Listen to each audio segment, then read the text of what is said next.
Location and availability are important, like we've already said. So of course, you need to make sure that you can get there and be available. How comfortable and confident you are to take on a certain assignment matters most. So that's what we were just talking about. It really comes down to you as an individual, whether or not you're comfortable to accept it.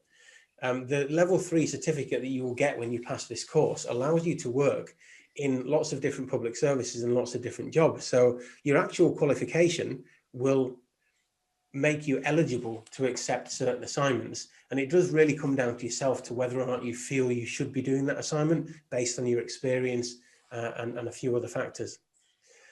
So your language or dialect.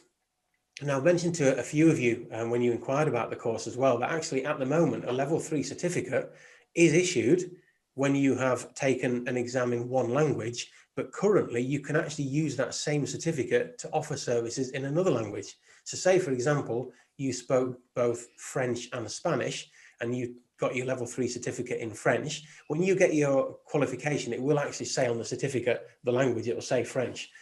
But if you are looking for work with a language service provider, at the moment, you can still use that certificate to work in Italian as well. But it comes down to yourself and how confident you are. I've probably spoken about it before. An interpreting colleague of mine is fluent in probably about 5 languages, maybe 6 or 7, depending on what you mean by fluency. But he will offer interpreting services in maybe 4 a maximum, because even though he speaks the other ones fluently, he's not comfortable in actually offering interpreting services in them because he doesn't feel his language is quite good enough for it. So yeah, language or dialect. Say that again. Can I ask a question, please? How long the certificate would be valid? It's valid forever at the moment. That's another advantage to it. At the moment, it lasts forever. So I know people who got their certificate 20 years ago. Maybe they've not even been interpreting all that time, but they've gone out and they can still use it. So whether, again, that changes in the future remains to be seen. But I've certainly heard no whisperings in the industry at all that will happen. So, yeah, good news again, in that you don't have to retake your test like you do with some things. It's a bit like a driving test, I guess, in that once you've got it, then it just lasts until I think with driving, actually, you have to retake it maybe when you get to a certain age, but for the most part, it lasts for 10, 20, 30, 40, 50 years. So as well as the language and dialect, the subject matter or the setting and familiarity, that's easy for me to say, and the level of competence. So again, just because you've worked as a medical interpreter, for example, for a number of years, doesn't necessarily mean you're familiar with all settings or you feel competent in all settings. And again, that will be down to yourself to evaluate your own skills and decide whether or not you feel confident taking that, whether you could do a good job, and whether you've got the time, if it's something you're not instantly competent at, whether you've got the time to actually get yourself to a position where you can give a professional service. The mode of interpreting, so we did touch on this very briefly, and by mode of interpreting we mean things like consecutive interpreting, where you're taking turns, or simultaneous interpreting, where you are interpreting at the same time.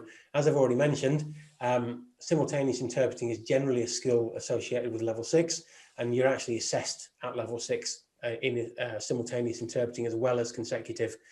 There's also things like sight translation. At level 3, you'll be assessed in your sight translation from English, but at level 6, you sometimes have to do a sight translation from the other language as well. And the other skill that an interpreter at level 6 might be asked to do is actually translation, written translation. It's not translation like a translator would do exactly, because it's not you're not trying to sort of aim for perfection, but it's what they call a draft written translation, where you would be writing the gist of something more or less so somebody could understand it. And it often comes up in court interpreting, which is why it's a level 6 skill. But you won't have to do any of that in your exam, so don't worry. Your experience and confidence kind of goes with the first point there in that particular specialism. I mean, some people are really confident anyway, they're confident even if they've never done an interpreting assignment in a particular specialism. As long as they've had time to do some research, they're confident enough to take it on and do a really good job. Other people might need a bit longer, and it's really down to you. It's a personal decision. So code of conduct. So that comes in a number of different ways. I won't go into too much detail at the moment because it is something we look at in a lot more depth further into the course. But code of conduct also touches on ethics, and a very In fact, I think there's a question about it later, so I'm not going to go into too much detail about that one. But yeah, ethics as well. And ethics extends beyond just professional ethics for the interpreter. It might be personal ethics. I already used an example of abortions, for example. Some people are just not comfortable interpreting in that kind of situation because of their own culture, their own beliefs, morality, religion, whatever it might be.